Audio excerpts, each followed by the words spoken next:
Now, we could have started last night easily, but by the time I got back, everything, it was about midnight. And I was like, no, I got to be up in the morning. But go figure, because I have to be up at even earlier tomorrow. But still, we press on. Welcome to yet another wrestling podcast exclusively here on the Popcast Network. My name is Owen. Joining me, as always, is the true voice of professional wrestling here on the Popcast Network, and that is Ashley. Get the name right. That is Big Daddy Ashley. God. Wait for it.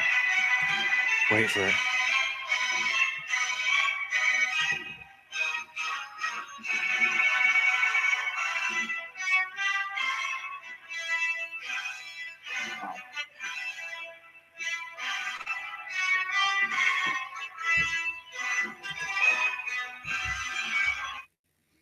I did that when nobody's watching. That's what we have archives for, ladies and gentlemen. Exactly.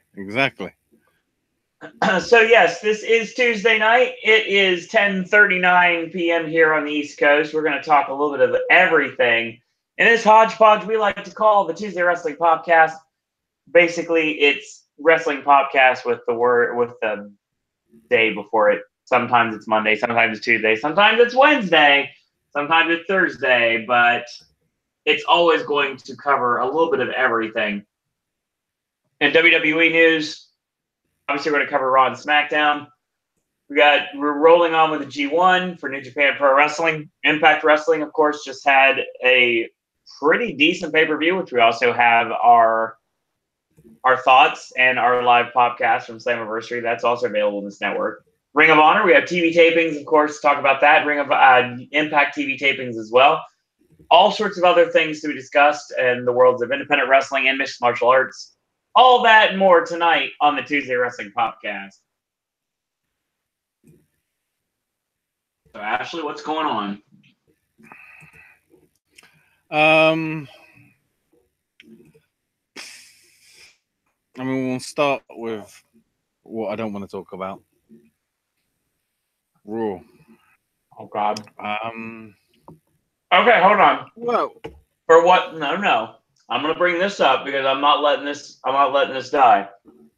I'm hanging out last night, and all of a sudden I get a text message. It simply just is like 4,000 Fs in a row.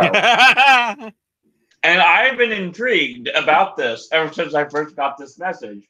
Now I finally get to find out what this is about. Now, what I'm trying to work out is whether you think it's what I think it is about. So we start at the start of the night with Mr. McMahon in the ring introducing Stephanie and Triple H. And Stephanie says it's time to make history, but then Triple H says a lot and says he wants to acknowledge the superstars, acknowledges, not just the ones here on the stage, but all the brands. And he does mention NXT UK in there as well, which is a nice little touch. I know, but he wants to single out the women who show up. And all the women are there from SmackDown and Raw, including Nikki Cross, who isn't technically on SmackDown yet, but God damn it, soon. And the universe has supported them from the first Iron Man match to the first Money in the Bank to the first Hell in a Cell, to the first Royal Rumble to her first Elimination Chamber, all the way to now. You've stood in awe watching them, some with a tear in their eye, and Triple H is getting legit sort of choked up by this. He's so proud. And then, of course, Stephanie ruins it by going all the whole give Divas a chance. So 30-second matches became main events. Divas became the superstars they were meant to be. So for the first time ever, on October 28th...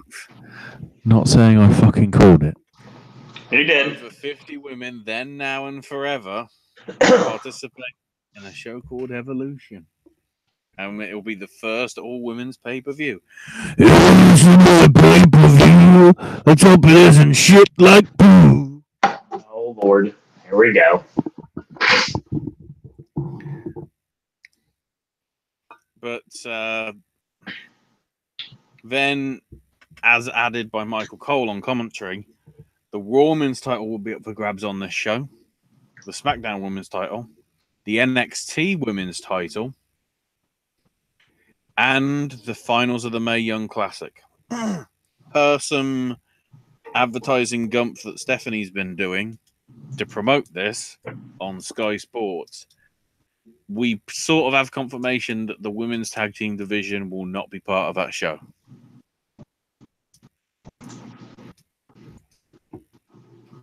And already the most intriguing one for me, because let's be honest, we don't want to rely too much on the old timers doing stuff. But the only one that has me intrigued is Mickie James wants Trish again. That'd be great. Because it's a sideshow. It doesn't distract from the actual women that are going to be getting the pushes. It makes sense. Let's hope they do it right. I ain't got confidence. The best bit is they'll just actually be concentrating on women's wrestling to some extent in the build-up to Survivor Series, making me think that the whole SmackDown versus Raw at Survivor Series is probably going to be the thing. Then maybe the Mae Young Classic winner challenges at Survivor Series, even though it is like 2 or 3 weeks. So we'll see. So then we got the B team and Hardy and Wyatt, with Hardy and Wyatt doing their sort of introduction, saying, you know, Cincinnati, we're here. And then the B team are backstage after the ads. And it goes like, 10 weeks ago we could barely win a match, and now we're defending the Raw tag titles.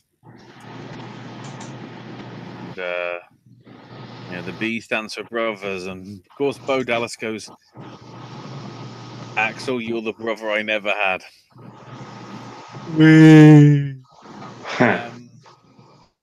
They leave, and then they realize they left the tag belts.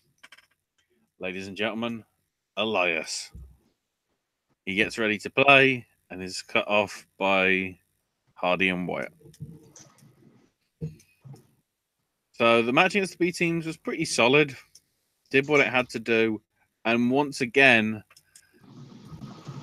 thanks to some distractions and shenanigans, because Wyatt ran in, but Dallas sort of took him out and managed to knocked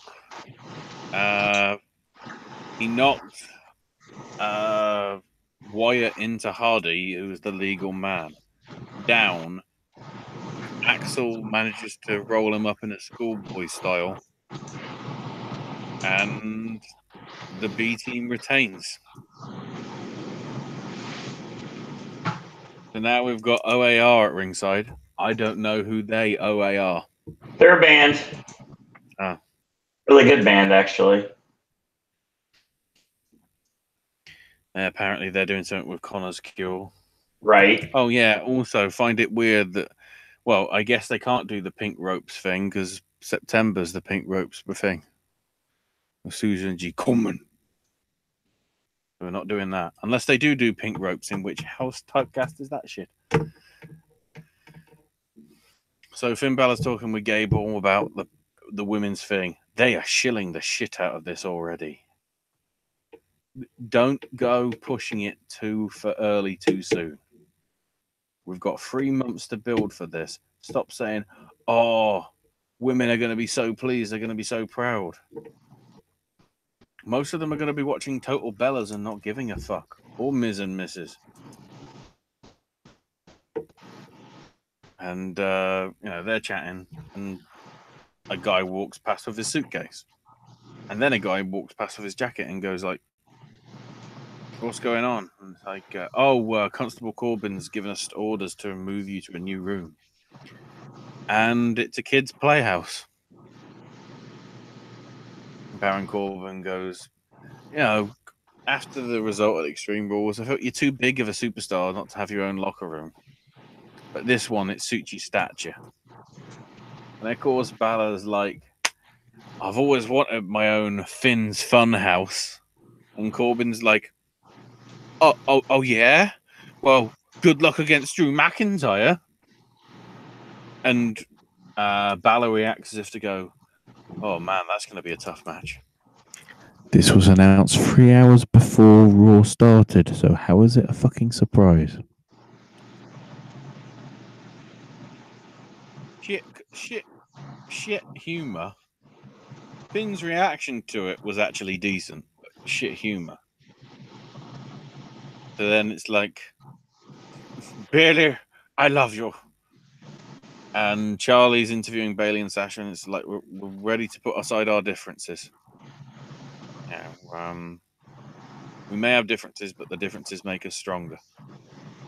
We have the same dream, and they're ready to be on the same page. They're going to take over the world. And I'm going, just fucking do a Brokeback Mountain on this shit, please. So we have Samantha Simon and Karen Lund, Cincinnati, Ohio jobbers. Makes me think they're probably AIW people. Don't know whether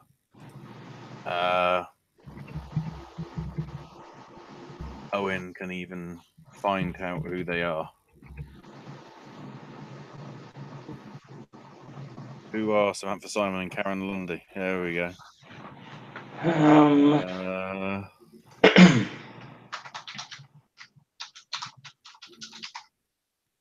They're independent wrestlers Jay Lee and Moxie Molly. Jay Lee is OVW Women's Champ.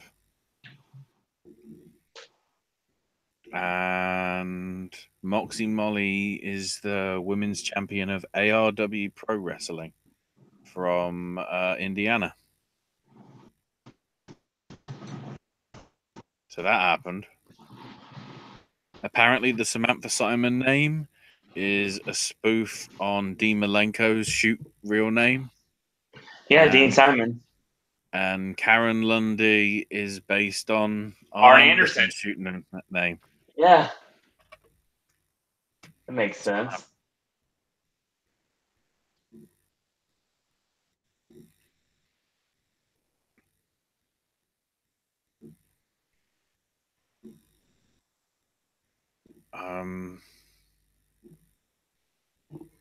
There you go. That happened. And Bailey raises Sasha's hand, they smile at each other, they hug.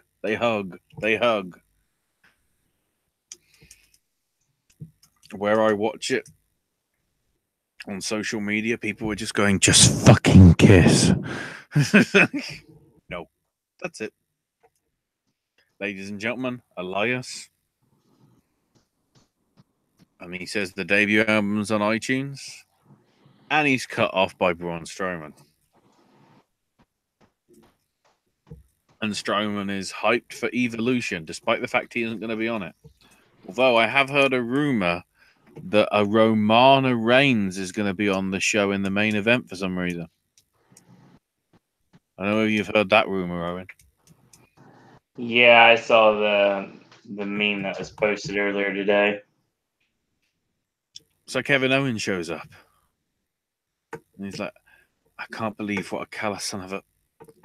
After what you did to me at Extreme Rules, throwing me off that cage onto the announce table. I can't come out here and talk about the Universal title like nothing happened. I tried to befriend you out the kindness of my heart, but also because of my 10-year-old son. My son thought it'd be a good idea. He thought that he could take Nicholas's place, and he thought that I could take Nicholas's place and team with you, and we could be a massive destructive tag team. But you destroyed that and crushed my son's dream. At the same time, you crushed my spine. My kids thought I was indestructible. They're scared now to watch me at home because of how much pain I'm in. I've got a family to take care of, and you tried to take it all away from me, so I'm going to take everything away from you.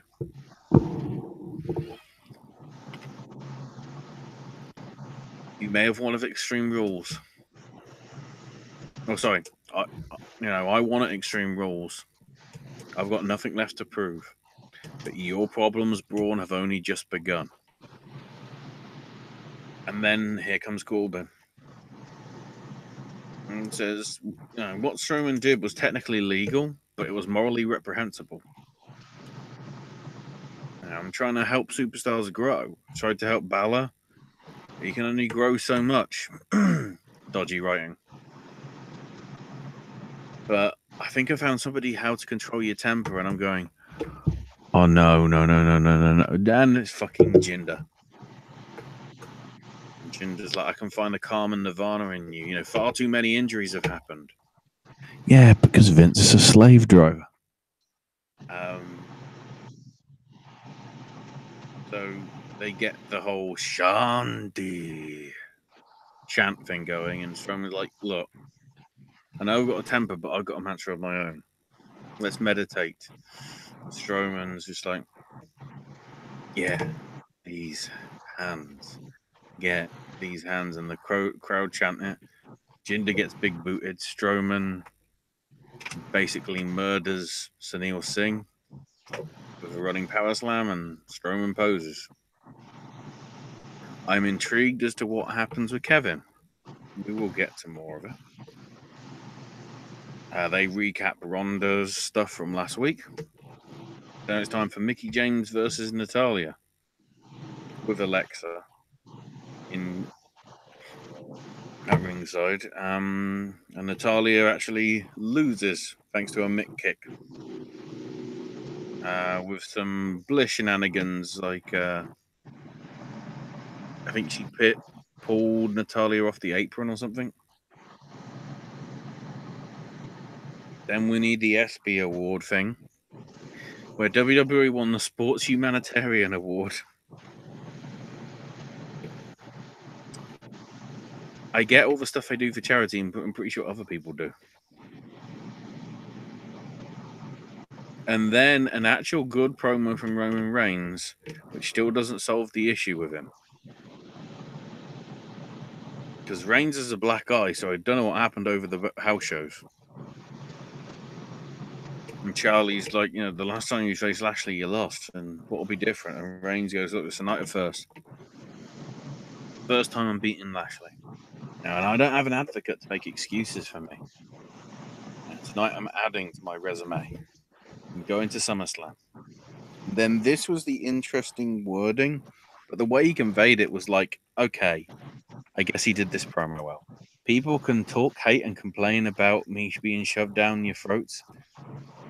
You can either learn to like it or shut your mouth. I'm going to SummerSlam to take the Universal title and whoop Lesnar's ass. Interesting wording there that I think was purposely done by Vince to try and make him go, look, boo all you want. He's going over. More Elias attempts, except the Authors of Pain show up. Because of course they do. They want new competition. They don't want Titus Worldwide anymore. They're done with him. And Titus goes, look, because they come out. And like, AOP, you guys are legit. But you're two of the youngest guys on the roster. You got a lot to learn. And Akam's just like, oh, do you want to teach us how to trip and fall? It's like, oh, God. This is why they need Paul Ellering. And Titus goes, yeah, I did fall at the Royal Rumble, but I got back up. And Apollo goes, look, I've learned a lot of Titus. He's shown me what it means to be an asset to the community. What a great dad he is. Titus has been here a long time and knows far more than you guys. You had half the class that Titus does, you'd be champions and champion quality people. And then Akam goes, I guess we're not done with you. You know, a Cam just goes, why don't you just walk away and retire, Titus? And I'm going, Titus goes, sometimes in life, in order to teach people a lesson, and they beat the shit out of AOP. I don't give a fuck. In one move of getting rid of Paul Ellering, these two guys are impotent. Have no purpose. I do not give a fuck about AOP. Again, this is what Vince does. He takes something that was actually a pretty good idea from NXT and murders it. So Kurt's with Stephanie in front of a limousine and talking about the announcement, and then Constable Corbin comes in. And Owen shows up as well, and he says, I'm still hurting, but the therapy's helped. Kurt's let this vendetta with Strowman run out of control. I want to face Strowman again to take everything away from him. And Angle's like, I've had enough. And Kevin's like, look, I want a match with him at SummerSlam. And everyone's confused. And he's like, but on one condition. If I win, I get the Money in the Bank briefcase. And if Strowman loses in any way, whether he tries to be counted out or DQ'd or whatever, I'm getting the briefcase. Stephanie likes the idea, agrees the match.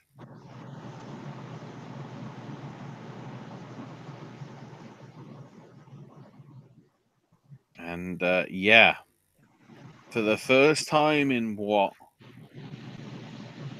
Nearly a decade, maybe? You think, Owen? I say probably. First time in nearly, if not over a decade,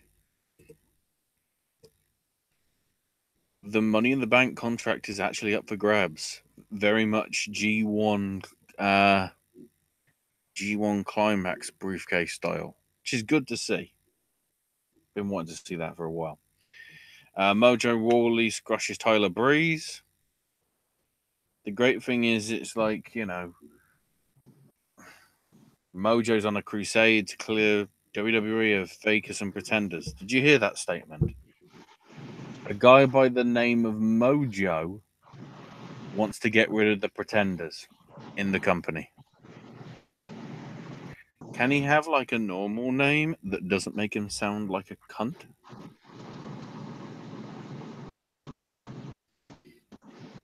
Then Elias strums again and gets interrupted by Finn Balor. Elias is not having very much luck today. Balor and McIntyre was okay.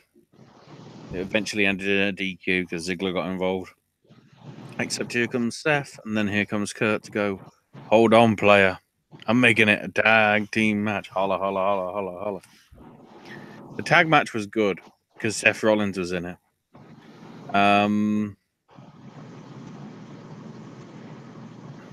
Seth winning with the D-stomp, of course. Then there's a Bobby Lashley backstage promo saying, I love big matches and I perform well with the light shining brightest. Roman's lost to Lesnar over and over.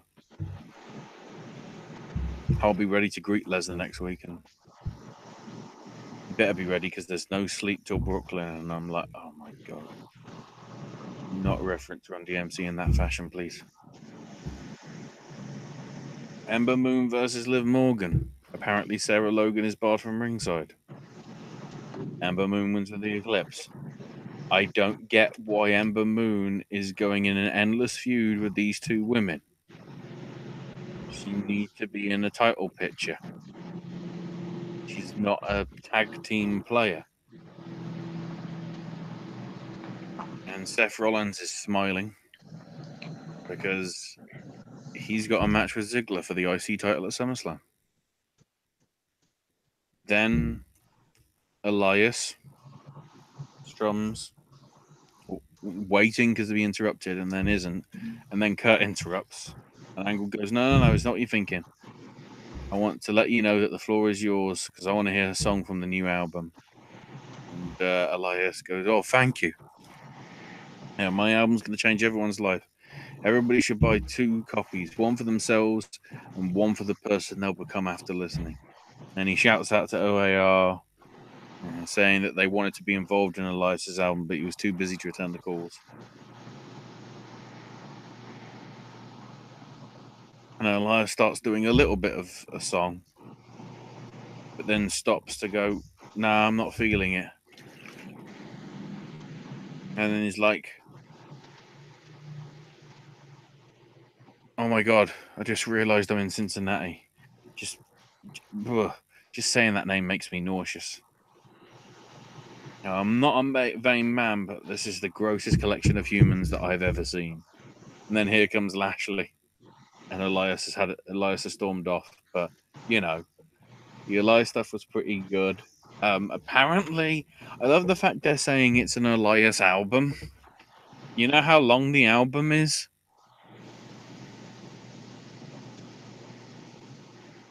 Owen?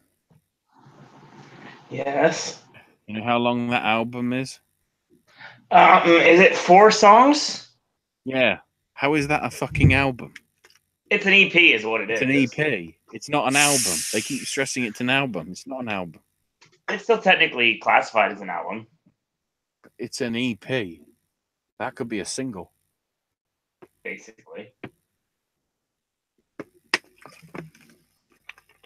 So, yeah. Next week's already stacked. Brock Lesnar's on. Ronda Rousey's on. For some reason, we're getting more Constable Corbin versus Balor. But also more Drew McIntyre, Seth Rollins. And then Lashley and Reigns. Solid match. Pretty good.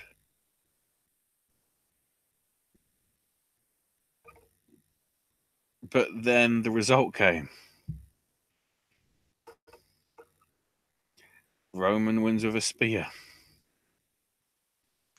Roman is facing Brock Lesnar. Again, technically for the 7th time, if you include the triple threat that he had with Ambrose at Fastlane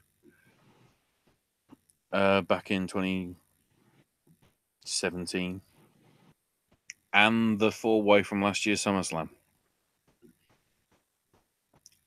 Do we really need this again?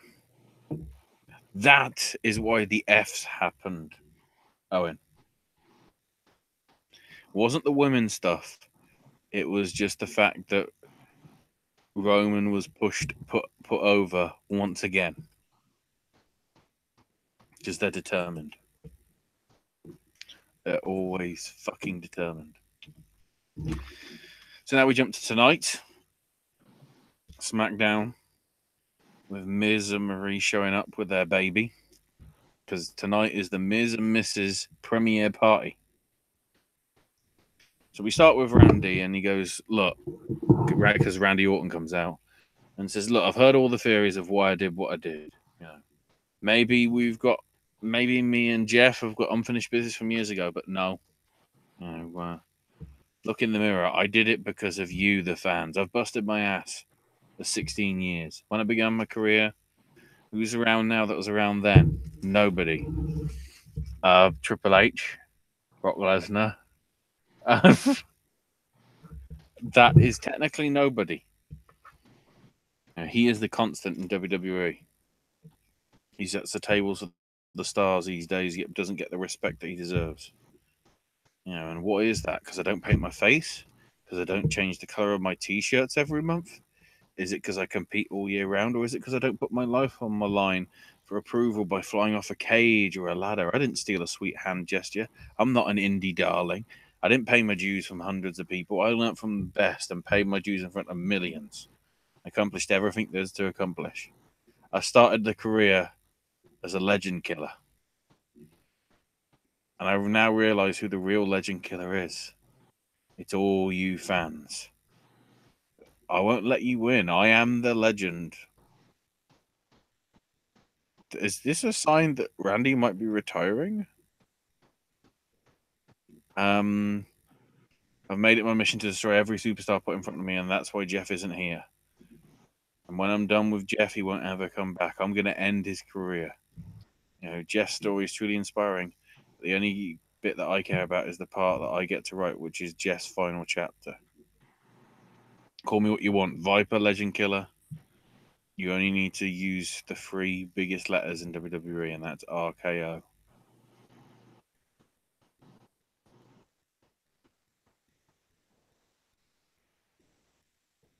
So, yeah, it was a really good promo. But if this is building to a Randy Orton, Jeff Hardy career match, I don't know whether we need that, in all honesty. So then Rusev versus Andrade Cien Almas, which, thanks to some bickering between Aiden English and Lana, distracts Rusev, which allows the Hammerlock DDT to be connected, and Almas wins. And it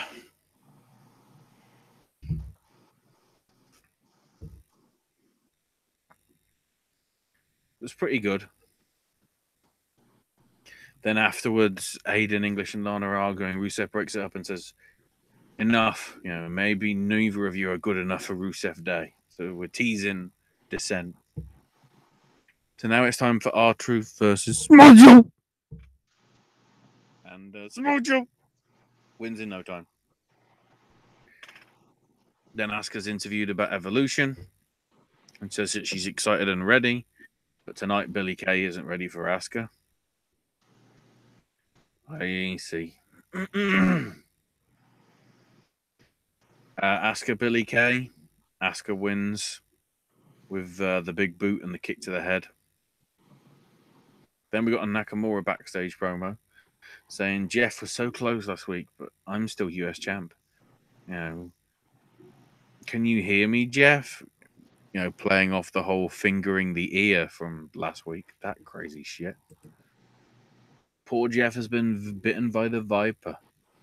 Watch out, Randy, because I bite back. And it's like, okay, that's nice and all, but there you go.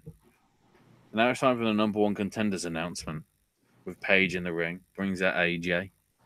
And, you know, says that he's so proud about the Evolution pay-per-view. And then regarding to his WWE title, which is the only title in the world that he says that matters.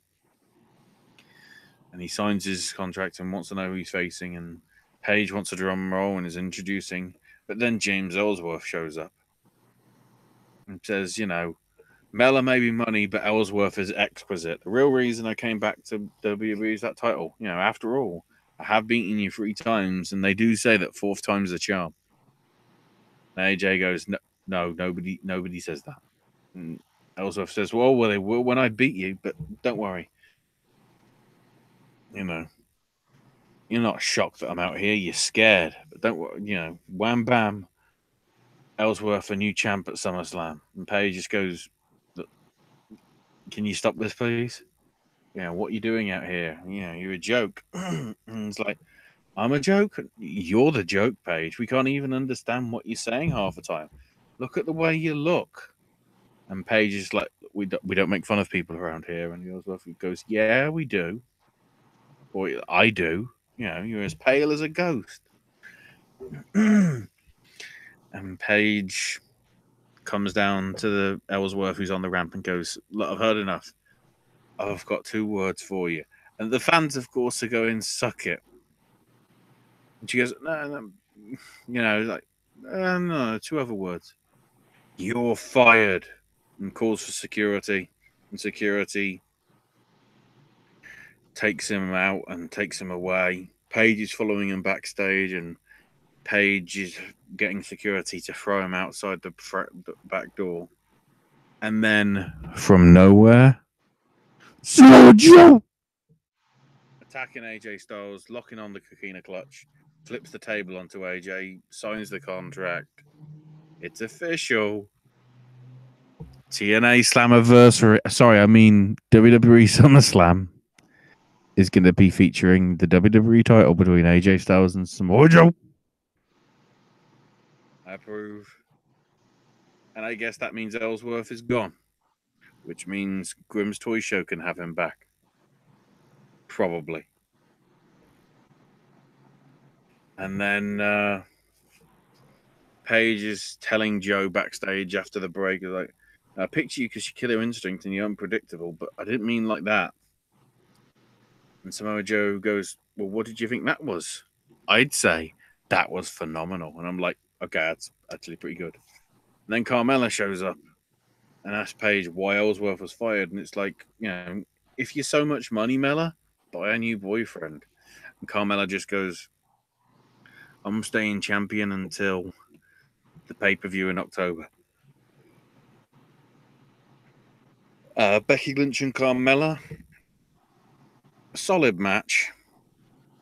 Becky Lynch winning with the disarmer. So I guess that's a match at SummerSlam. After seeing it on SmackDown, I don't know whether I want to see it again. So then the Bludgeon Brothers cut a promo saying it doesn't matter who the number one contenders are because it'll be a bludgeoning for somebody at SummerSlam. So it's New Day versus Sanity with the Usos at ringside doing some very sort of farcical, jokey commentary at some points, which is actually pretty good. But it's Xavier Woods and Big E actually representing New Day, by the way. And amazingly, New Day win.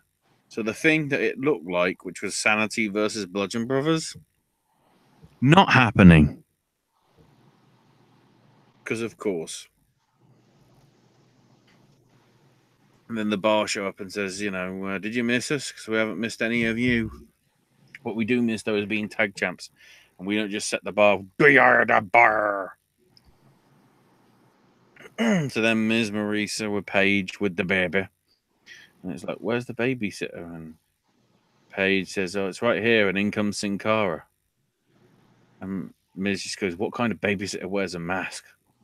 I guess we'll just have to introduce the cutest baby that to the WWE universe as they walk out. And he welcomes everyone to Miz TV.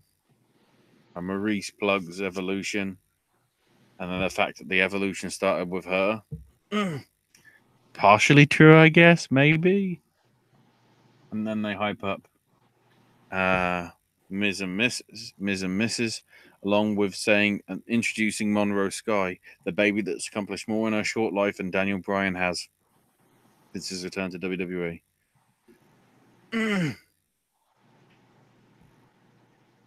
then Miz goes, oh, I only mentioned Daniel Bryan and it's put the baby to sleep immediately. Please be quiet. And then they show the Miz and Mrs. stuff, which gets cut off by the end by Daniel Bryan on the screen and goes, I'd like to say I'm sorry for everything, but why would I do it back here when I could come out there? So Bryan walks out. Miz has got security outside the ring to make sure that nothing happens. Bryan attacks the security guards and Bryan gets in the ring, confronts him.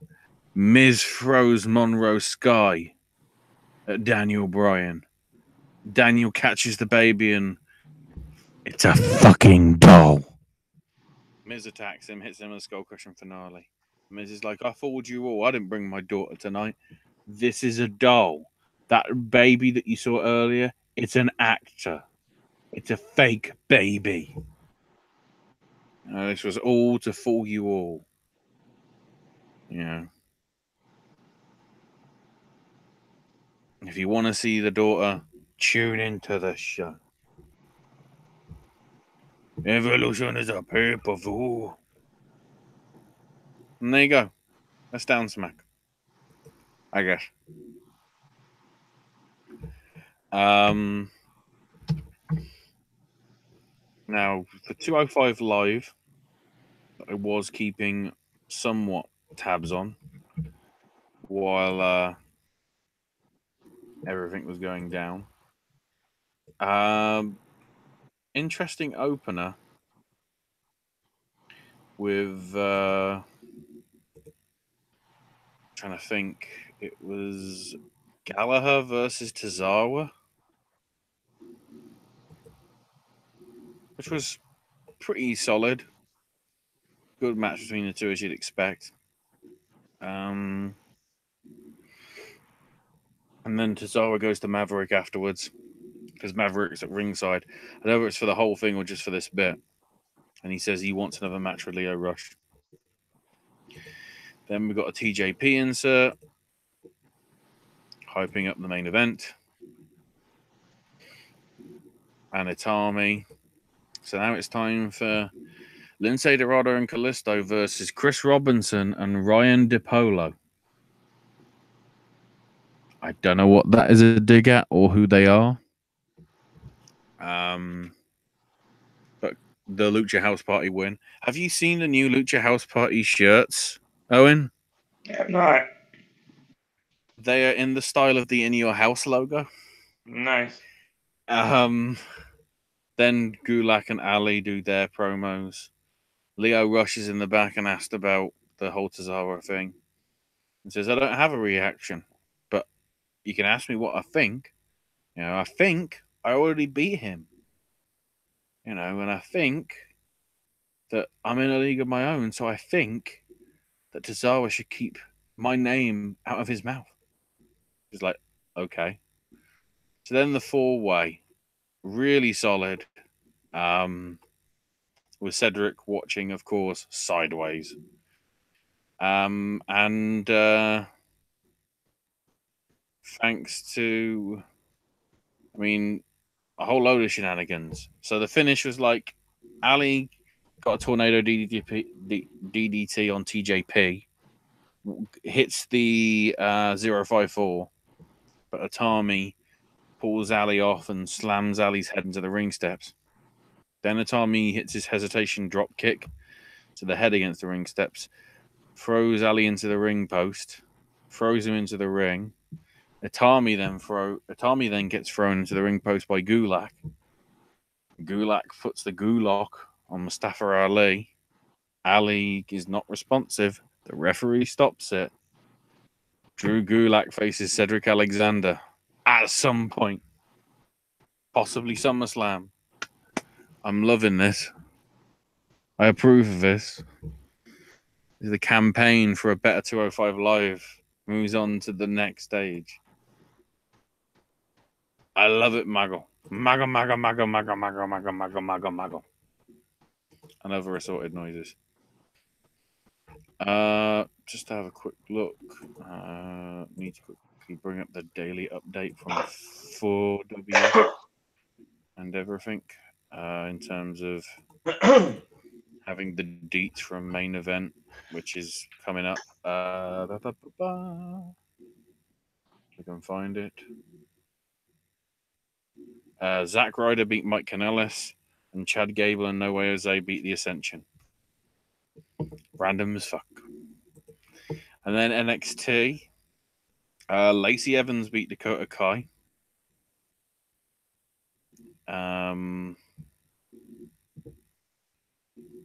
Getting hit with a women's right to decide it, and then Lacey Evans was, of course, trash talking afterwards. And Ricochet put over Kyle O'Reilly and Roderick Strong as fighting champs. A backstage interview with Kathy Kelly, but then said that Adam Cole was the opposite. You know, he hides behind that title. So I think we know what's coming for that belt soon. Then we had the Street Profits training at an outside basketball court. Then there was a TMZ style EC3 interview. And EC3 came face to face with Kona Reeves. So I guess that's happening somewhere down the line. Cassius Ohno beat Ramirez in a pretty quick squash match. Then Undisputed Era cut a promo on Ricochet. Then there was a War Raiders vignette hyping how they did well in Japan. They even had a shot of them with the IWGP tag belts. I can't remember what that promotion would have, because I don't think it was a New Japan picture. They even actually had a picture with Tanahashi. So I'm guessing it might have been Ring of Honor. Maybe. It probably wouldn't have been Rev Pro. They're modern-day Vikings, apparently. They did feature some Progress and ICW footage, though, for sure. Then Velveteen Dream put over his matches at the previous takeovers and teased that he's going to be taking over Brooklyn. And then the main event, Kairi Sane won the triple threat because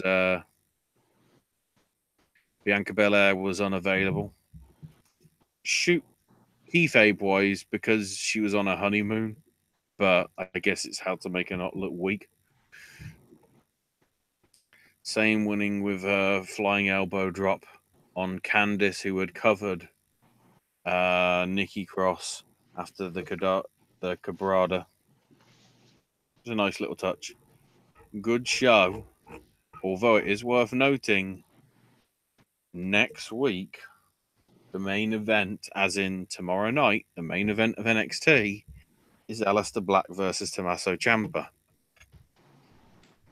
Spoilers in 3, 2, 1. Ciampa's winning the belt tomorrow. And it's all because of what happened with a certain Johnny Gargano. And I, from what I remember, the takeover plot is that it's a triple threat. From what I remember, Owen, all right. I don't know who's challenging for the tag titles. Is it Mustache Mountain again? For when? For TakeOver? Yeah. I'm not exactly sure. I've been so busy lately. I've just been kind of glossing over everything. Trying to see if I've got the results of the tapings of TV. I hope so, because we need to cover them for the show. Yeah, because it's been a few days and because there's obviously been a lot of news coming through. Yeah, it's Mustache Mountain. Which makes sense. What I have listed for TakeOver Brooklyn 2, we have Kairi Sane challenging Shayna Baszler for the Women's Championship. Yeah. Ciampa defending the NXT title against Aleister Black and Johnny Gargano. Adam Cole puts the North American Championship up against Ricochet. And then we have Undisputed Era against Mustache Mountain rematch. And then Velveteen Dream versus EC3. Which is a good 5. That's a great 5. Plus, you know, the matches that will be taped for NXT the week after that as well. Okay, question time in chat. Sorry, I was zonked out. I'm sleepy. What's my favorite Mahabali Shira match? None. Pyro says it's funny if you look Shira's first match in NXT. It's just a video from Impact. Yeah. I won Triple S. Your favorite match is Chris Melendez versus Eric Young, says Hyro. When Triple S says, nah, but who remembers when Eric Young took his leg and beat him with it? Yeah. I bet we're going to have Ember pin Asuka at Survivor Series. Maybe. Asuka doesn't really have any matter anymore. She's just kind of another person. Just like Ember is. Yeah. Ember's first loss to bloody Sarah Logan. Yes. Who then isn't there the following week. Great way to follow it up, guys. I think Kevin has to win because Braun has pretty much bullied Kevin when Kevin didn't start anything. Yes, he is still a babyface. You will not tell me otherwise. Let's see. Hyra talking about Evolution at the NXT UK Women's Championship. He says, honestly, I think WWE wouldn't need so many legends in the women's pay-per-view. I know they need all the women. They could easily sell if AJ Lee would show up. Yeah, no. Considering everything that she said about them, no. Ira says, when do you think Austin Aries' ex-girlfriend will make her in-ring debut in SmackDown? I really don't think they're going to utilize her as anything more than just a valet. If they can't be bothered to do anything with Lana. Yeah. They're not even going to try with her, despite the fact she actually has wrestling capabilities. Is R-Truth doing his dementia gimmick still? As far as I know. To a limited extent. Not as dramatic as it was, but yeah, he's still acting sort of wacky. Talked about Ellsworth, still AAW tag champion with Gilbert. Felt like they never defended the belts. Probably not. No, the AAW champs are like the besties in the world. AAW. Yeah. Or is that a different AAW? AAW, yes. Yeah, no, AAW is the one out of Chicago. Right. I'm pretty sure at the minute the besties in the world are the tag champs in AAW. Double check. Yeah. Unless that's a different AAW, because that title's been on the besties in the world of Matt Fitchett and Davey Vega since November the 3rd. So yeah, quite a while. So I don't know when. I don't even see the name of Ellsworth even attached to it. So I'm confused. I wouldn't surprise if he comes back to Crim's Toy Show. One Triple S says Birdie Joe versus Monroe Sky. They both have two names.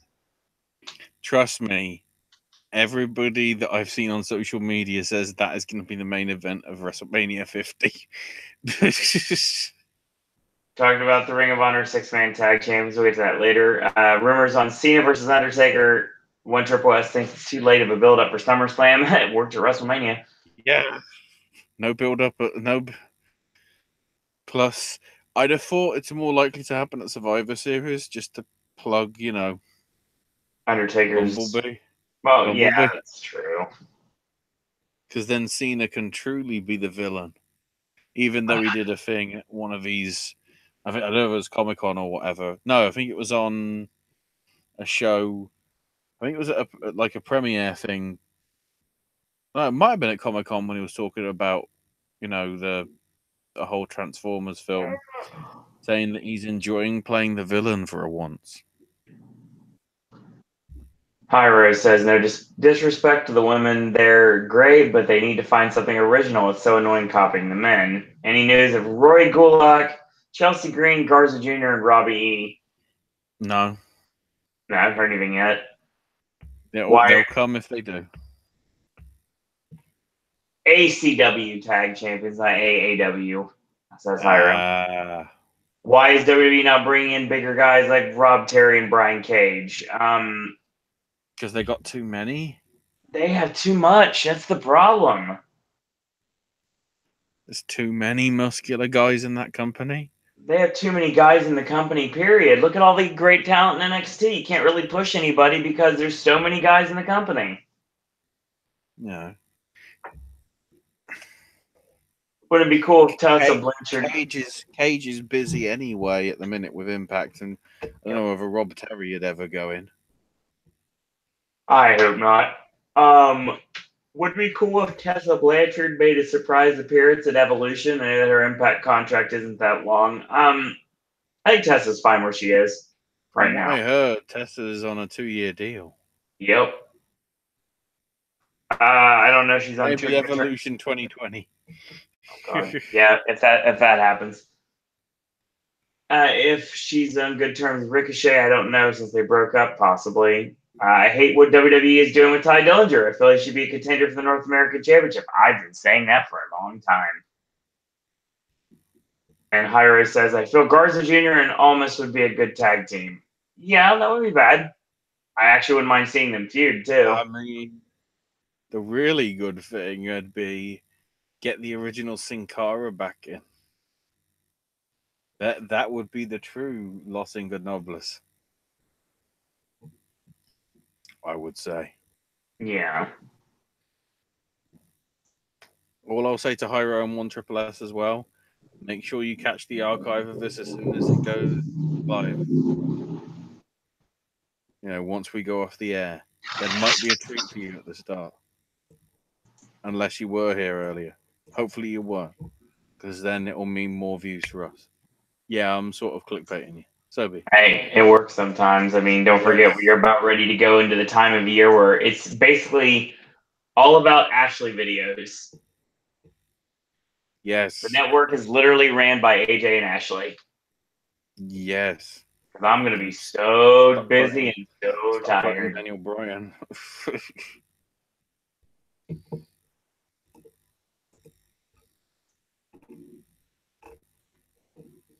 So, because you haven't seen it, and because it's just sort of broken within the last 2 hours to make SmackDown much more better to watch. Do you want me to run through the bowler stuff with you? I was actually looking at it right before we went live. Oh, for goddamn! Supposed to be surprises here. Anyway, the first news from yesterday is Matt Riddle is out. I can't think. We'll get to maybe why. So Trevor Lee's in his place. So we now have the first round bracket. The first round matches, I should say. We don't have brackets yet. So it's going to be Ray Horus versus Adam Brooks on night 1. Night 2, Chris Brooks taking on Trevor Lee. Back to night 1 for Flamita versus Puma King. Dear Lord, that's going to be a crazy one. Robbie Eagles versus DJZ on night 2. In the rematch of the rematch of the rematch, David Starr faces Joey Janela on night 1. Darby Allin versus Jeff Cobb on night 2. Bandido versus T-Hawk on night 1. Hila Dragunov taking on Jonah Rock on night 2. Chima versus Jody Fleisch on night 1. Travis Banks versus Shingo Takagi on night 2. Brody King versus PCO on night 1. Yes, and on please. night 2, Ring Camp collides as Walter takes on Timothy Thatcher. Sorry, Volta takes on Timothy Thatcher. If I'm honest, night 1 looks fucking incredible. You know, Adam Brooks, Ray Horus, Flamita Puma King, Star Janela, Bandido T-Hawk, Chima Jody Fleisch, and Brody King PCO. That's a ridiculous night 1. But that doesn't even include the fun shit. Because on night 1, non-tournament action, Hila Dragunov and Shingo Takagi team up to take on Ring Camp. And on night 2, there'll be a non-tournament 6-man with Bandido, Flamita, and Ray Horus versus Chima, Zachary Wentz, and Desmond Xavier. And then the Lucha Brothers take on the Rascals for the PWG World Tag Titles on night 3. Tickets will be going on sale next Tuesday at 8 p.m. Pacific time. There is no details yet on the pricing. Probably because it's going to be fucking expensive because it's the Globe Theatre. I mean, it's probably going to be like $100 general admission, I'm thinking, and maybe $125 front row for each of the 3 nights. So, you know, making that bank for sure. We might as well mention it here before we get to the other stuff. Yeah, Riddle's pulling out of a lot of bookings. The rumor being he's going to be the one that's showing up in the crowd at TakeOver in Brooklyn. Which is interesting considering Riddle's recreational pleasures. Is that the right way to put it, Owen? Yeah. So I don't know whether that'll have a, no pun intended, impact. I mean, I don't know. I did see that. I was reading like a little bit about something before he went live, saying something to the extent of they were asking him if he was going to be. Revolve basically made an announcement, made a statement about him, and he's still booked for all the August shows. Yeah, he's still doing the Evolve shows, but you know, considering how in the loop he is, or in the Gabe Sapolsky and that, clearly it's being done on purpose. Right. They are the authorized distributors of shit and whatever.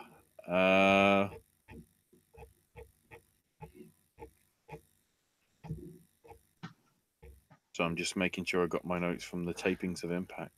In chat right now. Oh yeah, Impact taping results. We'll get to that. Any chance PWG makes a streaming service? They are part of the High Spots network, but I don't know how up to date that is in terms of PWG stuff. I'm not sure. I don't think they're doing it themselves, despite the demand that there would be for it. I think they seem to be happy enough with the High Spot stuff. If anybody, ask Excalibur. He technically is one of the co-owners. He might be able to tell you why or why not. Big Daddy Ashley, do you speak Austrian like Walter? Or Walter in this case? 9.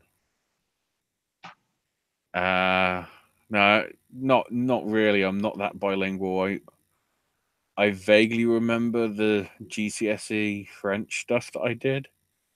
Vaguely, not too much, but no, I don't know any Austrian. I know words here and there in German, like 9. What? Any chance CM Punk does want to? Wow, one triple S. Any chance CM Punk wants to wrestle again? Well, Ring of Honor's apparently putting out the feelers. I think Ring of Honor is going to get him. They want him in some capacity. I think they want him mainly for All In because of the significance of All In and everything. It's Chicago too. But if any promotion, if any major promotion with money was going to get him, it'd be him. I could see him doing. I mean, he could do Evolve stuff, depending how WWE feels about it. Then again, they've been happy with some people being on the show that, being involved with it, even from like Impact or sort of rival stuff. The dream would be having him in Ebola. That would be nice. And whatever. That would be a very interesting sort of work thing for him to do. But, being realistic, I think Ring of Honor's sort of is come to home now, and it would make the most sense, I would say.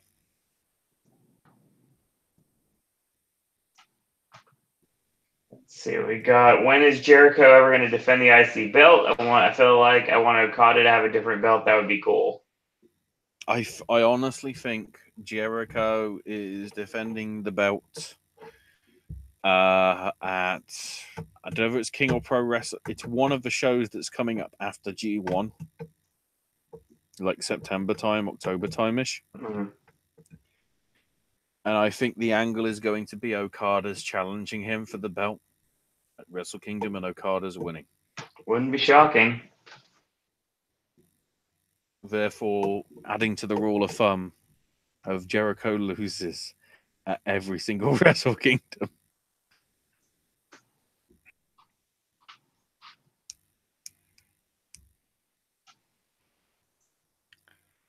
Hyro saying that CM Punk hasn't been wrestling because he's suffering from ligma.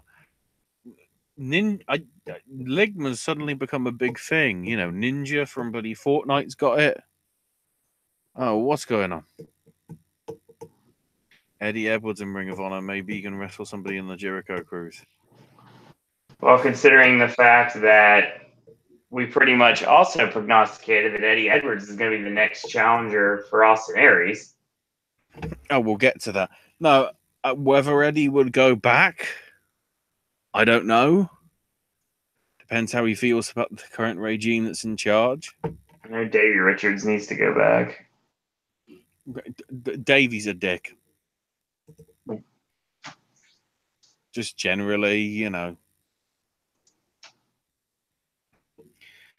So, yeah, the stuff from the TNA tapings. I won't mention the explosion stuff because... so we get Ishimori beating Petey Williams, with both wrestlers being attacked afterward by the Desi Hit Squad. Dilly gaff. Then Aries cuts a promo saying that he's the best in the industry, and if somebody hands you a piece of paper and tells you what to say, you can't be the best. He challenges wrestlers from other companies to accept his open invitation. And of course, it's accepted by Eddie Edwards, who isn't with another company, who sneak attacks Aries with a kendo stick and poses with the belt. So, OGs versus some enhancement talent. Unsurprisingly, the OGs win. And then LAX show up and attack the OGs, with Ortiz threatening to use an axe on Homicide. So then out comes Scarlett Bordeaux for an interview with Alicia, with Scarlett saying, I want to be part of the revolution to be remembered as the greatest women's activist of all time, like Marilyn Monroe. I refuse to cover up and will not be hot-shamed. Now, and she says, she tells Alicia the 5 should shut up when the 10 is talking. Good promo stuff, but then there's all those leaked pictures of you, Scarlett. Let's be honest.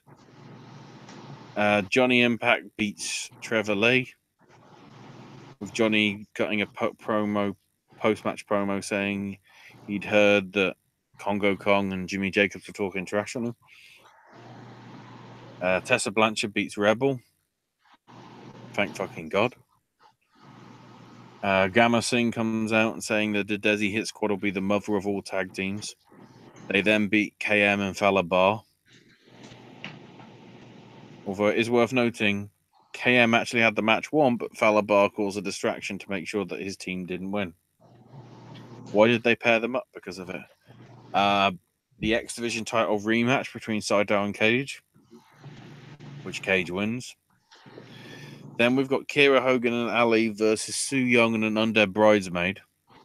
Interestingly, Ali pins Su Yung to win the match, but then is attacked by Tessa. And then, again, making me wonder why the shit it's happening. Then Dustin Cameron from, I guess it's Destiny Wrestling, because Santino's in Dustin's corner. Right. Taking on Austin Aries. Aries is coming in out in street clothes and eating a banana. He gives Dustin, who's known locally apparently as Quicksilver, a brainbuster, but doesn't pin him. And Santino just throws in a towel, and they have a stare down, and Santino kicks him in the balls. And then Eddie Edwards sneaks attacks Aries. So then we got Grado and Joe Hendry versus Eli Drake, Caleb Conley, and Trevor Lee. So Drake pinned Grado after Grado was distracted by Katarina arguing with Trevor and Caleb. But Trevor and Caleb were arguing about who was actually in the match. And the great thing is Drake refused to tag him in and still won. So I don't know what that's about. And Killer Cross beat Josh Alexander on Explosion. I'm noting that because Josh Alexander is fucking talented. Killer Cross is not. What the fuck is going on, TNA? I know you called Impact, but that's a TNA booking decision. Dear God.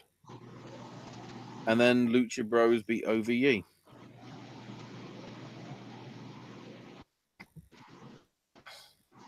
Also, I just realized Rebel wrestled at the Rebel nightclub.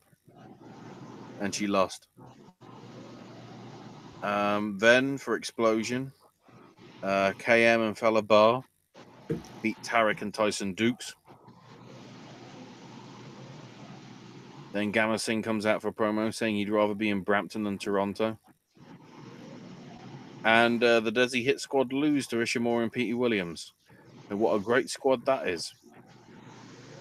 Dear fucking God. Then Tessa beats Alicia Edwards. And then afterwards, Tessa says she made an example of her and Ali's fooled everyone, but me and the only thing Ali cares about is herself. And if Ali's going after the title, then I'm coming after her. So then LAX come out for a promo saying that LAX got jumped by the OGs earlier tonight. They must have taped that some other time. The OGs show up on the balcony with the tag belts, and Kingston saying he wants Conan to bring the war to the streets. And Conan says LAX is the streets. So then Edwards versus Aries with the world title on the line. Aries pins Edwards after an assist from Killer Cross. Of course he is. Now Bob Kapoor interviews Scarlett. Bob apparently is tongue-tied from more of, from the hot woman. And says that, Scarlett says, "This is how God made me and I will not be hot-shamed. I'm here to make wrestling sexy again." We're using Trump rhetoric for a woman's wrestler. I don't get it. Pentagon Jr. beats Matt Sydal.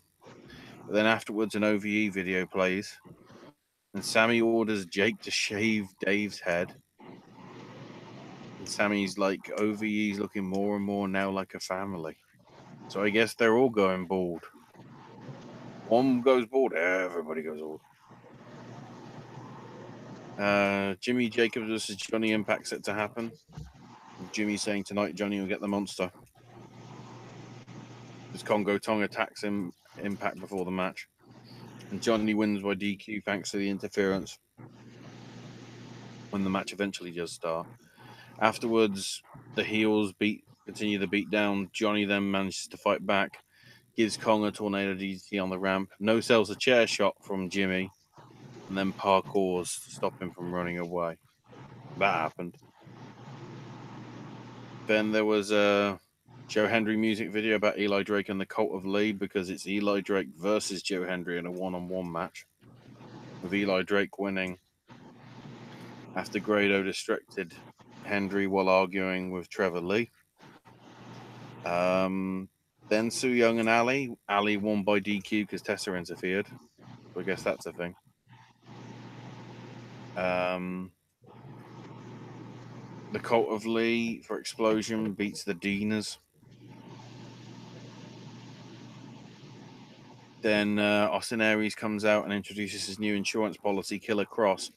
So yeah, the exact same bloody gimmick that he had with Johnny Impact is happening again. Why should I give a fuck?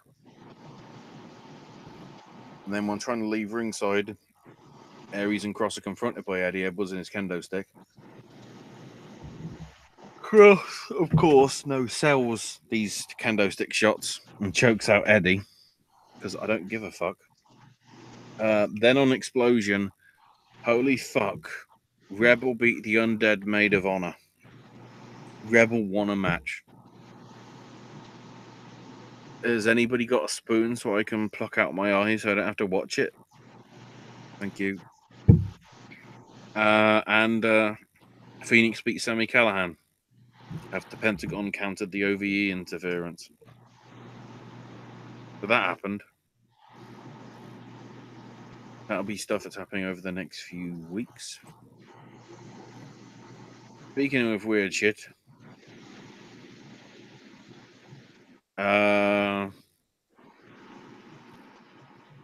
Lucha Underground. Oh my god. So we open with Paul London making his entrance because he's up for a gift to the Gobs Gift of the Gods medallion against Desmond X is basically, I think, Desmond Xavier from what I remember.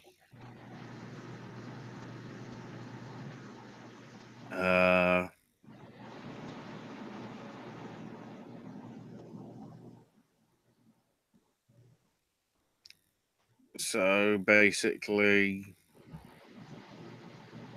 amazingly, Desmond X actually wins. Reverses a suplex into a cradle. So all that sacrificing to kill a Cross did nothing. Great job. So Cueto entered and asked all the winners of the medallions to come out and put their medallions in the belt. So here comes Dragon Azteca Jr., King Cuerno, Evil East, Desmond X, Son of Havoc, The Mac, and Mil Muertes. And they all put their medallions into the title.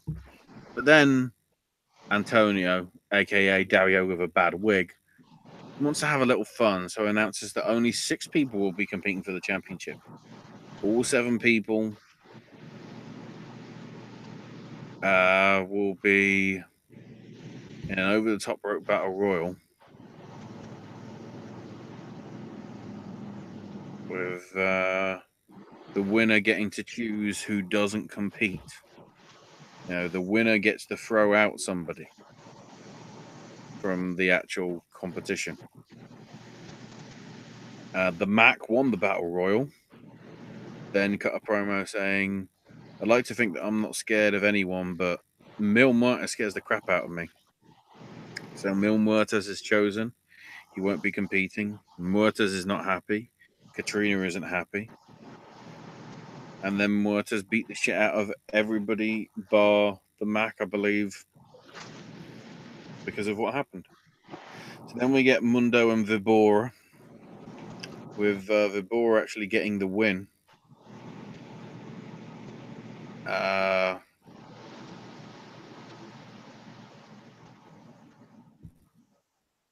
Basically, Ricky Mundo showed up trying to make the save, but Vibora hit a triangle moonsault to the outside, and then Mundo went for a couple of super kicks, but Vibora grabbed him as he went for a springboard, hit a choke slam, pinned him, and very good match between the two. And there was a giant brawl then between the Reptile Pride and the Worldwide Underground. So then Ricky Mundo was backstage with that weird doll that he's got on Jack Evans. And Ricky confronted Evans about not being there to help the rest of the group. And Jack Evans is like, "I don't mess with reptiles." And Ricky's doll says that, "Why don't you do to Jack Evans what you did to Angelico?"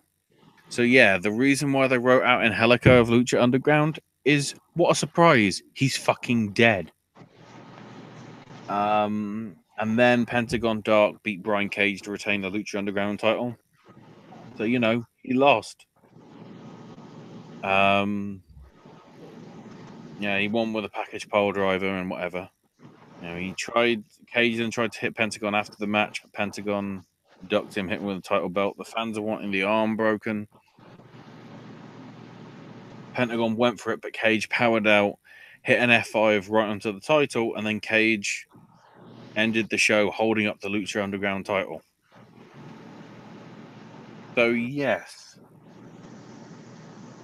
thinking about it,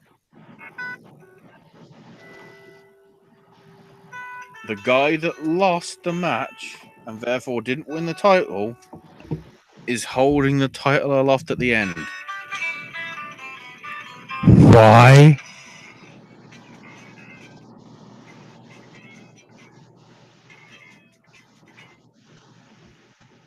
I'm bringing that shit back.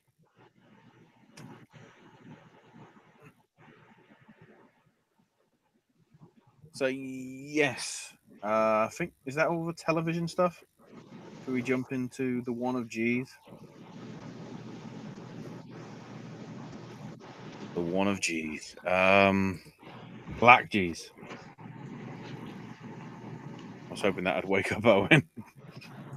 Randomly mentioning Black G's. So, we've got the 4 shows from Tokyo to cover.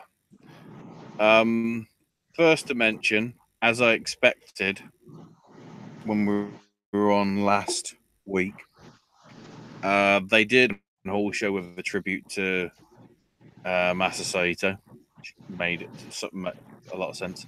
So, from night 4 in B block, Sanada beat Tama Tonga, Zack Sabre beat Toru Yano, Kota Ibushi beat Juice Robinson, Tetsuya Naito beat Tomohiro Ishii, and Kenny Omega beat Hiroki Goto.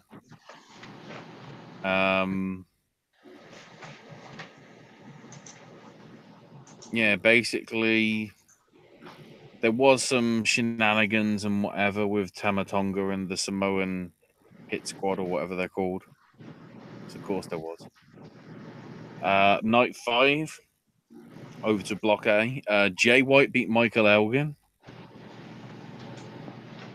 Minoru Suzuki beats Yoshi-Hashi. Eagle beat Togi Makabe. Tanahashi beat Fale by DQ. Because, of course, Tongan beatdown. And Okada beat Paige. And Okada's happy, apparently. Night 6. Yano beat Ibushi in what's said to actually be a pretty fun match. Sanada beat Zack Sabre Jr. Naito beat Juice Robinson. Kenny Omega beat Tama Tonga. Of course, with a DQ. And then Ishii beat Goto in a very well received match.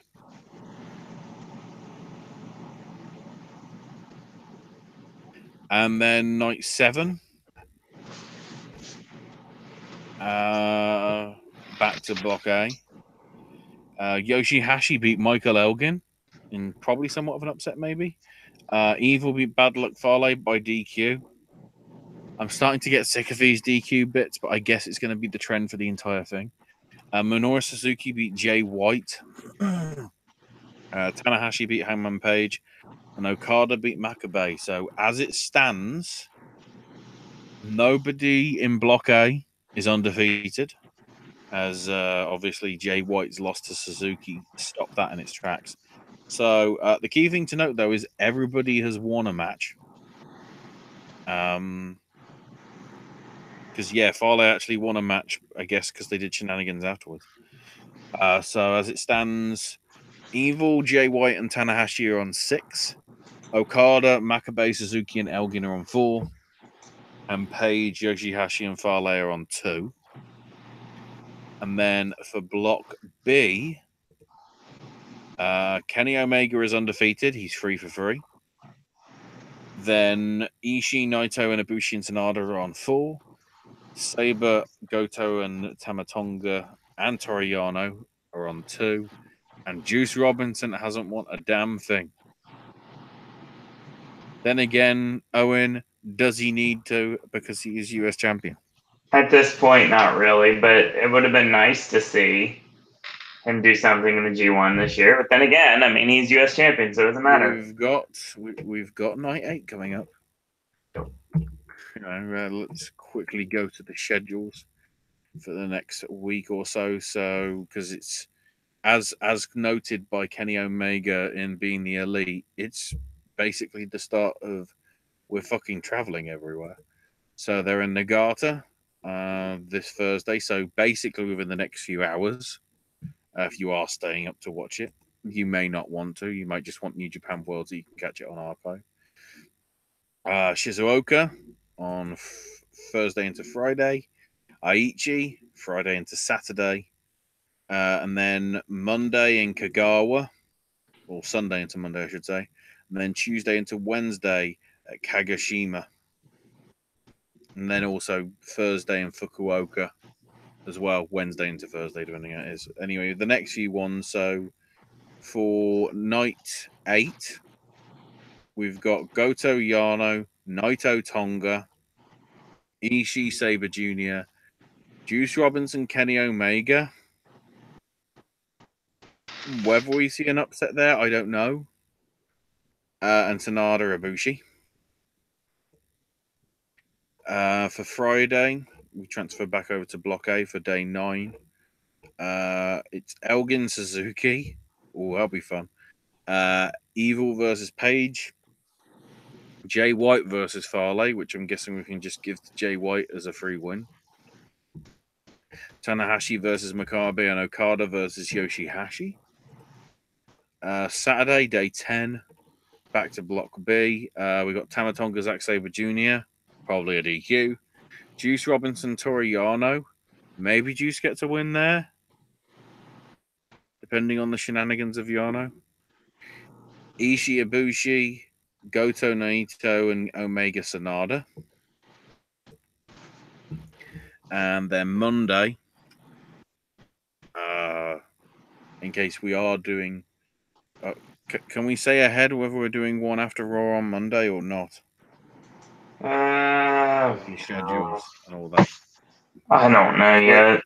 Considering it's Sunday into Monday, I might as well run it over anyway. So day 11, we've got Makabe Farley, White Paige, Evil Suzuki, Tanahashi Yoshi-Hashi, and Elgin Okada. And then Tuesday into Wednesday, day 12, Block B again. Ishii Tamatonga, Robinson Sanada, Yano Naito, which could be interesting in terms of chairs. Omega Zack Sabre Jr. and Goto versus Ibushi. So that's some tasty stuff, probably.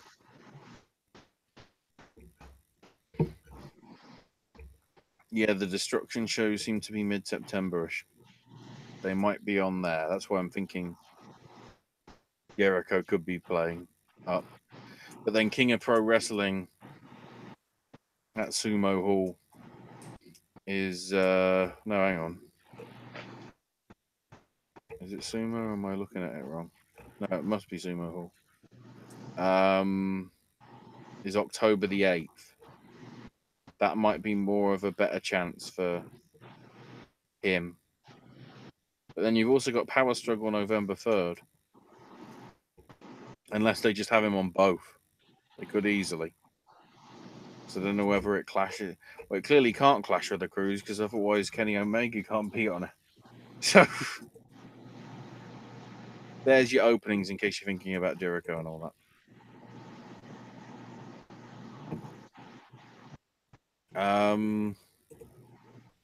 I guess the one thing I want to mention in terms of the MMA stuff, which was brought to my attention via John Pollock and all that, mainly because it was brought to their attention. The Impact Wrestling stuff on October the 14th might be a good or might be a very questionable move, considering Friday night is Bellator 207 with Matreon versus Bader in the first semi-final of the heavyweight title tournament in Uncasville, Connecticut. And then the next night, on October 13th, at the Nassau Coliseum in Uniondale, New York. Where have I heard that name before? Oh, yeah. Evolution is a pay-per-view. That venue 2 weeks before will have Fedor versus Chael Sonnen. But both are in sort of the Midwest area sort of deal and all that, which could affect, you know, everything with Bound for Glory.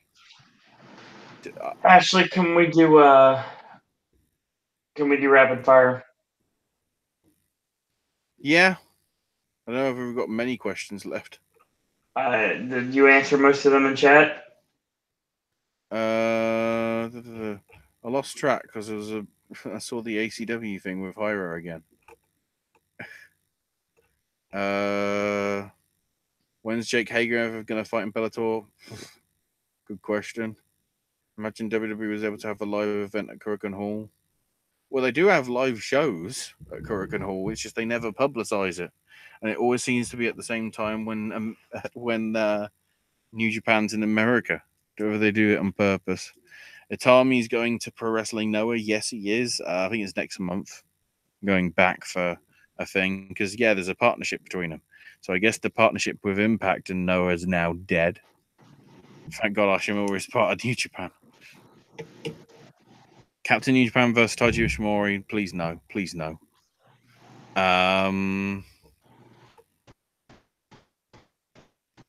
What is Taya still working for Lucha Underground? Isn't AAA own Lucha? Well, yes and no. Because it's sort of its own separate thing, even though it is AAA done. It is somehow its own separate contact, so it doesn't affect anything somehow. Quick things that I wanted to mention, at least in terms of the indie stuff, because Jesus Christ, there's a lot happening this weekend. The one I'll focus on mainly is the Progress show, because that's literally within the next 24 hours. But before I get to that, quick run through what is coming this weekend. You'll have to go to the respective social media and Facebook pages to get the full cards for all these shows. But we have CWF Mid-Atlantic have got a show this weekend. Shikara has I can't remember the name of the show, but Shikara's got an event coming up. CCW has New Heights. Free Rants Wrestling in Chicago's got a show. ICW has Shug's House Party Nights 1 and 2 over Saturday and Sunday. Beyond Wrestling has got its American Rana show featuring the last ever death match for Joey Janela against David Starr, because of course it does, because the feud must never end. AIW's Absolution is this Friday. Rev Pro's got a show on Saturday. Alpha One has got a card also set for Sunday. Queens of Combat's got some sort of thing going on this weekend. And then Progress Wrestling. So they're not doing any more Live at the Dome show, because apparently it's just been put up on Demand Progress. That's a shame. So yeah, I think they just released the full card for the Progress show this weekend. Dear fucking God. So we got Tony Storm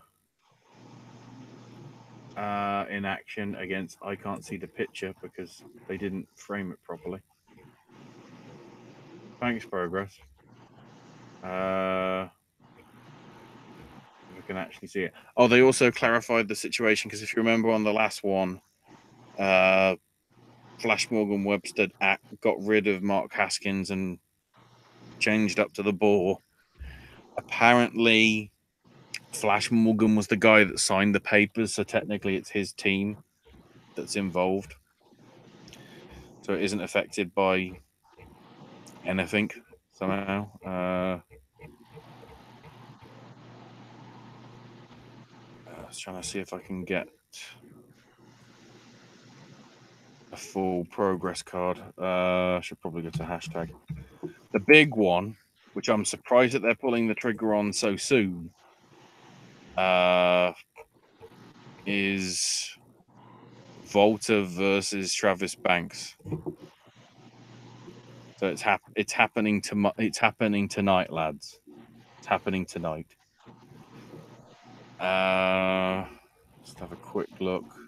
Tony Storm's facing Laura Di Matteo. I couldn't see the name, so I didn't want to quote the name that was wrong.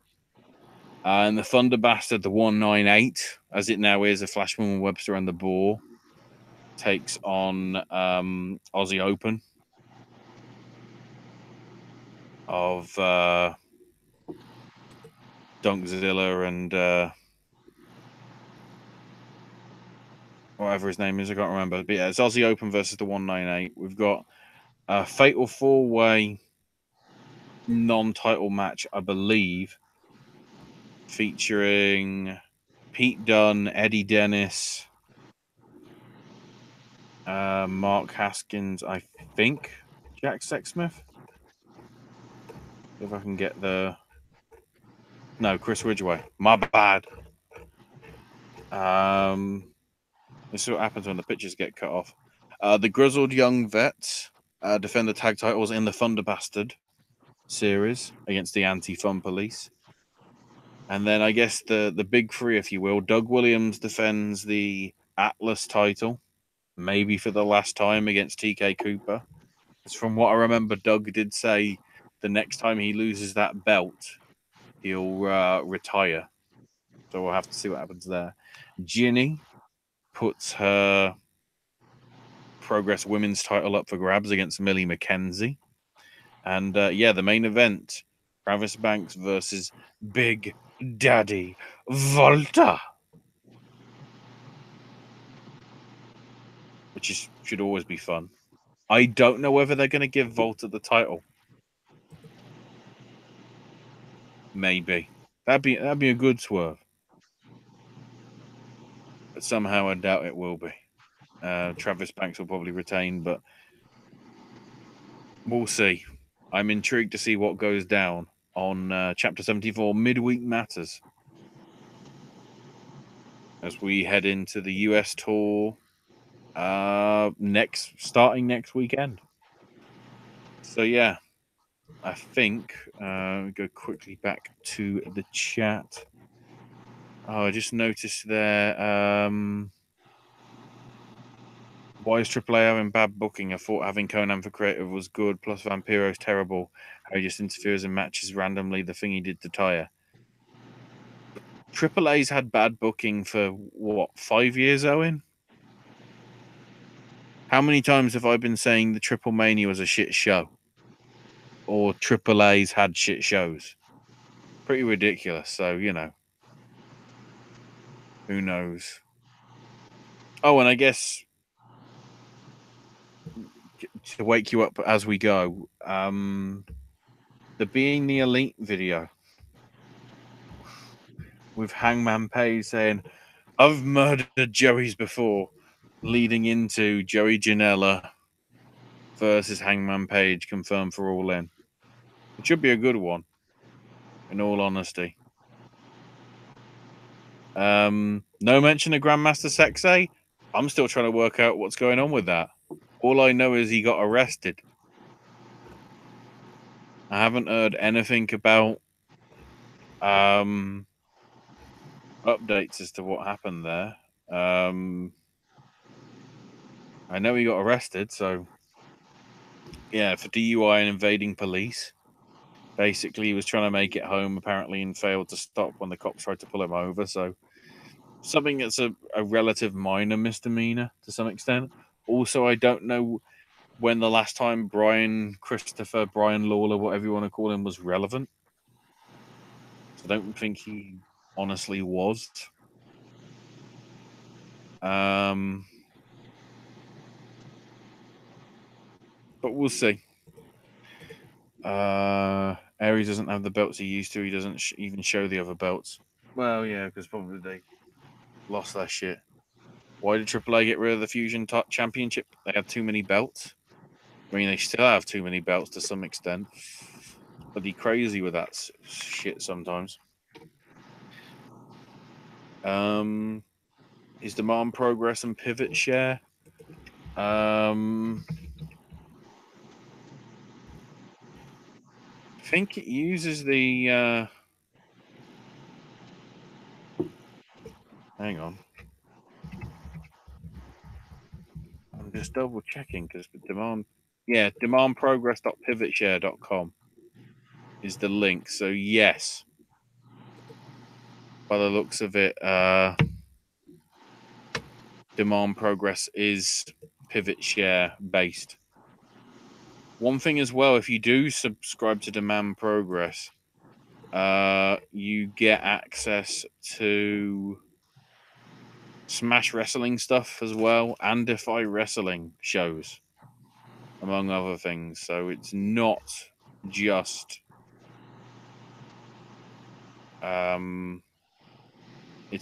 Progress stuff you're getting. There's some AAW Pro stuff on it, some Demand Lucha from up in Canada that we've talked about. There is some High Spots Network stuff as well. Lucha Forever, that promotion that died relatively quickly. What's for the High Spots Network stuff? Oh, some of the Crash Lucha stuff. Oh, the Bruiser Brody documentary. That's pretty good. Kenny Omega shoot interview. No PWG, sadly. But there is some good stuff. For sure. As part of your Demand Progress subscription for $8 a month. You know, some Smash Wrestling as well. Pretty solid.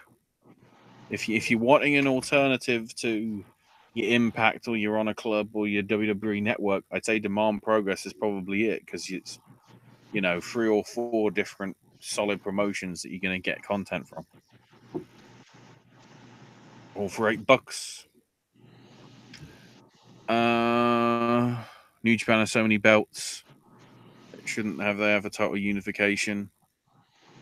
Well, technically they don't have 4 heavyweight single, because the never open weight is supposed to be like the strong style belt, if you want to call it that. The junior heavyweight belts are for the juniors, which are basically it's like the equivalent of the cruiserweights. It's just the naming that they have and whatever. Kushida with a never open weight. I mean, the closest I can say never open weight is it's a cross between like the strong style belt, but also the X division. So you can have some people that you wouldn't expect to have that belt. Very rarely, but I don't know. I think we should probably cut off the questions because you need to head off. I think that will probably be us for tonight, Owen.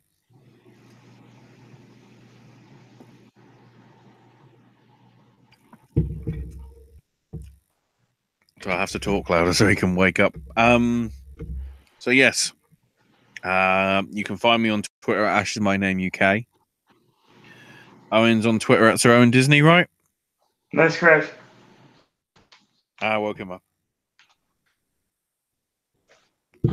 El Jefe is wanting the Big Daddy theme. You missed the start, son. You missed your chance.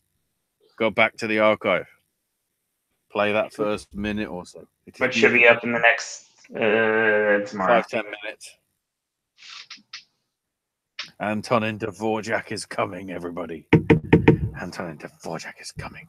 More sipping snacks coming in the near future too. Yeah, some gaming with Ash stuff probably as well.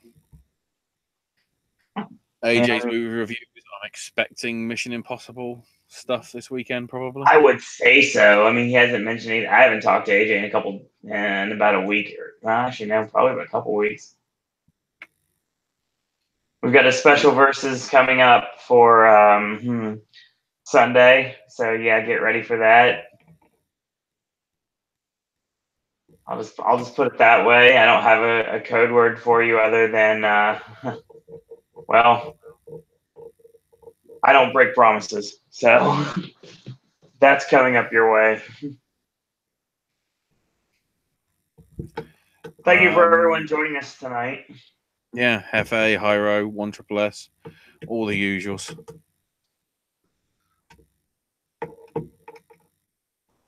I mean, I'm just sleepy. I woke up early. I went to work. I worked all day. I went to SeaWorld after we ran 3 miles. So I'm exhausted. Big Daddy Chops apparently will wake you up. Probably. I